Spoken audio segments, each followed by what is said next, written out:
All right, so we did solving systems of equation by graphing. So here's solving systems of equation algebraically. Now we have two different objectives of solving systems algebraically.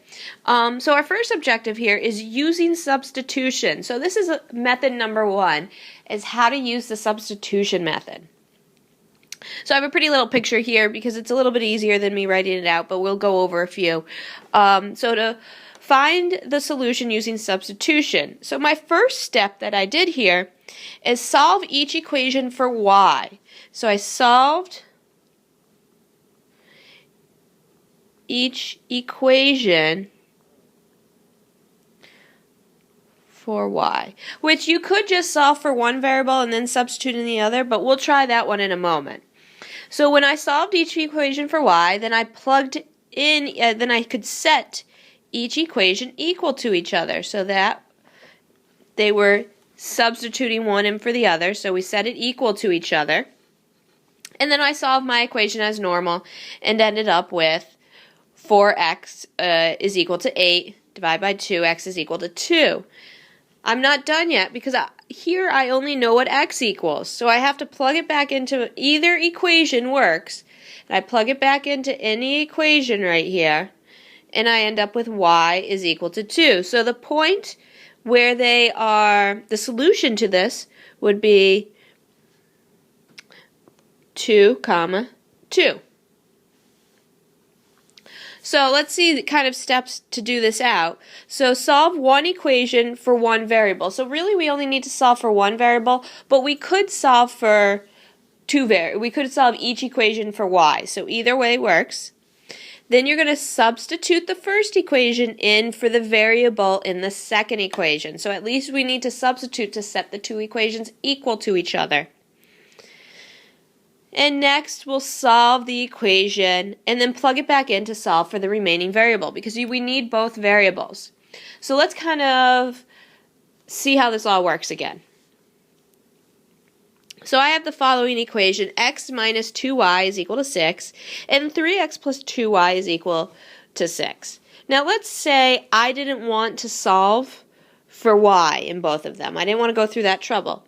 So this one I'm going to get x alone, and I'm going to do that by adding 2y to both sides. So x is equal to 6 plus 2y. So here I'm now going to plug 6 plus 2y in for x into my new equation. So I end up with 3, 6 plus 2y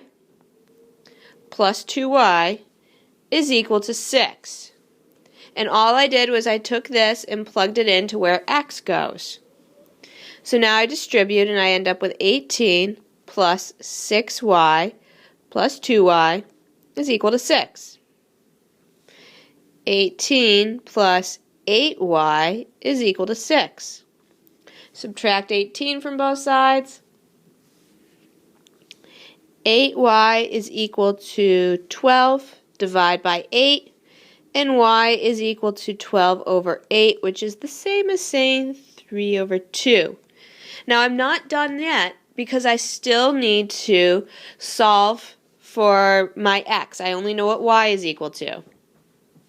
So to do that, I can plug it into either equation. I'm going to choose the top equation. So x minus 2 times 3 halves is equal to 6.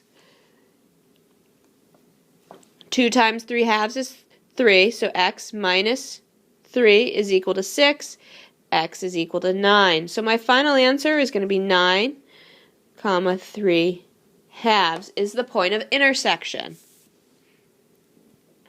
So let's try this once more. In this problem, I'm going to solve for y, and I'm going to solve for y alone on the bottom one. So I'm going to take that and minus 2x from both sides, so I'll get y is equal to 10 minus 2x. So then I'm going to plug 10 minus 2x in for my y here. So I end up with 4x minus 10 minus 2x is equal to 5. So 4x minus 10 plus 2x is equal to 5. And 6x minus 10 is equal to 5. 6x is equal to 15. X is equal to 15 over 6, which is the same as 5 halves. So now I know what x is equal to. I'm going to actually take this equation and solve for y.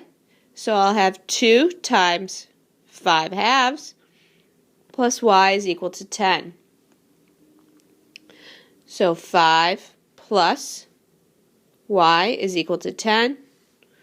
Y is equal to 5. So my final answer is 5 halves, comma, 5. And notice here, one of the things I want to go back to is I distributed this negative in when I was multiplying it out, so that is how the 2x became positive. Alright, this ends this one.